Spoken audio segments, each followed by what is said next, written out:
जय श्री कृष्णा, हर हर महादेव। आज इस वीडियो में हम सोमवार व्रत कथा का श्रवण करेंगे। एक नगर में एक साहूकार रहता था। उसके घर धन की कोई कमी ना थी, परंतु वह बहुत दुखी रहता था क्योंकि उसके कोई पुत्र नहीं था। वह इसी चिंता में दिन रात दुखी रहता। पुत्र की कामना के लिए वह प्रत्येक सोमवार शिव जी का व्रत, पूजन, कीर्तन किया करता तथा सायकाल के समय मंदिर जाके शिव जी के सामने दीपक जलाया करता था।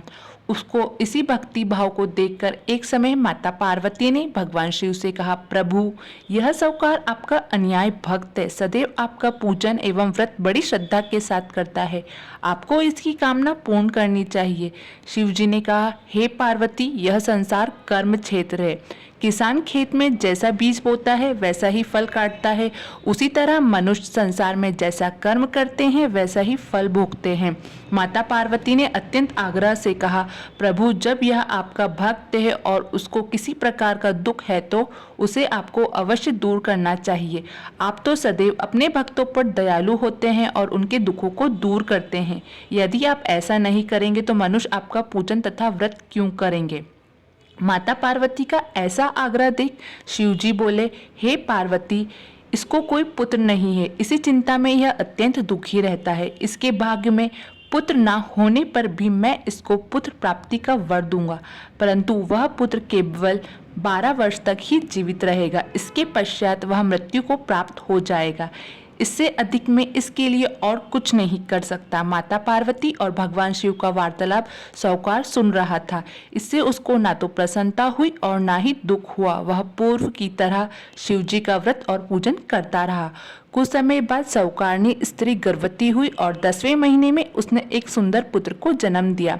साहूकार के घर में बहुत खुशियां मनाई, परंतु साहूकार तो यह जानता था कि उसकी केवल 12 वर्ष की आयु है, इसलिए उसने ना तो प्रसन्नता प्रकट की और ना ही किसी को यह भेद बताया। जब वह बालक 11 वर्ष का हो गया तो बालक की माता ने उसके पिता को उसके विवाह करने के लिए कहा। तब साहूकार ने कहा, अभी इसका विवाह नहीं करूंगा, अभी तो इसे शिक्षा प्राप्त करने के लिए काशी पढ़ने के लिए भेजूंगा। साहूकार ने बालक के मामा को बुलाकर बहुत सा धन देकर कहा, तू इस बालक को काशी पढ़ने के लिए ले जाओ और रास्ते में जिस स्थान पर जाओ हवन पूजन तथा ब्राह्मण भोजन कराते तथा दक्षिणा देते जाना। दोनों मामा भांजे हवन भजन कीर्तन करते हुए, ब्राह्मणों को भोजन कराते हुए, दक्षिणा देते हुए काशी नगरी के लिए चल पड़े। रास्ते में उनको एक शहर पड़ा। उस शहर के राजा की कन्या का विवाह था, परंतु जो राजकुमार विवाह करने के लिए आया वह एक आंख से काना था। उसके पिता को इस बात की बहुत चिंता थी कि कहीं राजकुमारी मना ना कर दे। जब उसने सेठ के अति सुंदर लड़के को देखा तो मन में यह विचार किया, मैं इस लड़के से वर का काम चला लूंगा। ऐसा मन में विचार कर राजकुमार के पिता ने लड़के के मामा से बात की और कहा कि इसके बदले में आपको बहुत सारा धन दूंगा। वे मान गए। विवाह कार्य अच्छे से संपन्न हो गया। सेठ का पुत्र जिस समय जाने लगा तो उसने राजकुमारी की चुंदड़ के पल्ले पर लिख दिया, तेरा विवाह मेरे साथ हुआ है, पर जिस राजकुमार के साथ तुम्हें भेजा जाएगा वह एक आंख से काना है। मैं काशी पढ़ने जा रहा हूँ। सेठ के लड़के ने जाने के पश्चात राजकुमारी ने जब अपनी चुनरी पर ऐसा लिखा हुआ पाया तो उसने राजकुमार के साथ जाने से मना कर दिया। उसने अपने माता पिता को सारी बात बताई। राजकुमारी के माता पिता ने राजकुमारी को विदा नहीं किया और बारात वापस लौटा दी। सेठ का लड़का तथा उसका मामा काशी जी पहुंच गए। वहां जाकर उन्होंने यज्ञ करना और लड़के को पढ़ाना शुरू कर दिया। जिस दिन लड़के की आयु 12 वर्ष की हुई उस दिन उनके यज्ञ की पूर्ण आहुति थी। लड़के के मामा ने लड़के से कहा, मामा जी, आज मेरी तबीयत ठीक नहीं लग रही है। मामा ने कहा, अंदर जाकर सो जाओ। लड़का अंदर जाकर सो गया और थोड़ी ही देर में उसके प्राण निकल गए। कुछ समय पश्चात उसके मामा ने आकर देखा तो उनका भांजा मृत पड़ा था। मामा ने अपने आप को संभाला और यह कार्य संपन्न कर ब्राह्मणों को भोजन कराकर दक्षिणा देकर विदा किया। अपने आप को रोक ना पाया और जोर जोर से रोने लगा। संयोगवश उसी समय शिव पार्वती उधर से जा रहे थे। तब उन्होंने जोर जोर से रोने की आवाज़ सुनाई दी तो माँ पार्वती कहने लगी, स्वामी, कोई दुखियारा आपको पुकार रहा है, आपको इसकी सहायता करनी चाहिए। माता पार्वती और शिवजी वहां गए तो देखा कि वह लड़का मृत पड़ा है। माता पार्वती कहने लगी, स्वामी, यह तो वही लड़का है जो आपके वरदान से उत्पन्न हुआ है। शिवजी ने कहा, हे पार्वती, इसकी आयु इतनी ही है और यह भोग चुका है।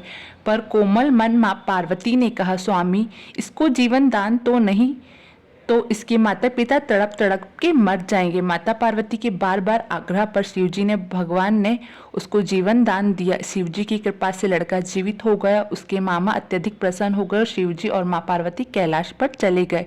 शिक्षा पूर्ण होने पर मामा और भांजे यज्ञ करते हुए ब्राह्मणों को भोजन कराते हुए दक्षिणा देते हुए अपने घर की ओर चल पड़े। रास्ते में उसी शहर में आए जहां उस लड़के का विवाह राजकुमारी के साथ हुआ था। वहां आकर उसने यज्ञ प्रारंभ कर दिया। वहां के राजा ने उसको पहचान लिया और महल में ले जाकर बहुत आवभगत की।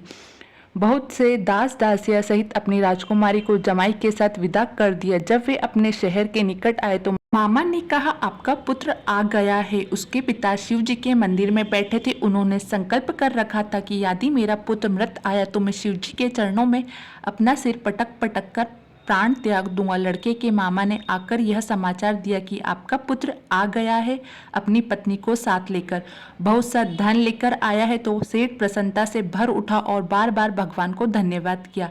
सेठ और सेठानी ने आनंद पूर्वक पुत्र और पुत्रवधू का स्वागत किया। सभी बड़ी प्रसन्नता के साथ रहने लगे तथा सारी नगरी में कहला दिया कि इस व्रत को करने से विवाह योग कन्या को उत्तम वर, उत्तम गुण, रूप, सौंदर्य तथा स्त्री को अनेक गुण वाली संतान, सुवर्ण वस्त्र और अखंड सौभाग्य की प्राप्ति होती है तथा पति पत्नी का भी वियोग नहीं होता तथा अंत में शिव लोक में निवास करते हैं। यह व्रत ऐश्वर्य को प्रदान करने वाला है। जिस घर में स्त्री पुरुष इस व्रत को करते हैं उस घर में हमेशा भगवान शंकर तथा माता पार्वती की कृपा रहती है। जय भोलेनाथ की जय, माँ पार्वती।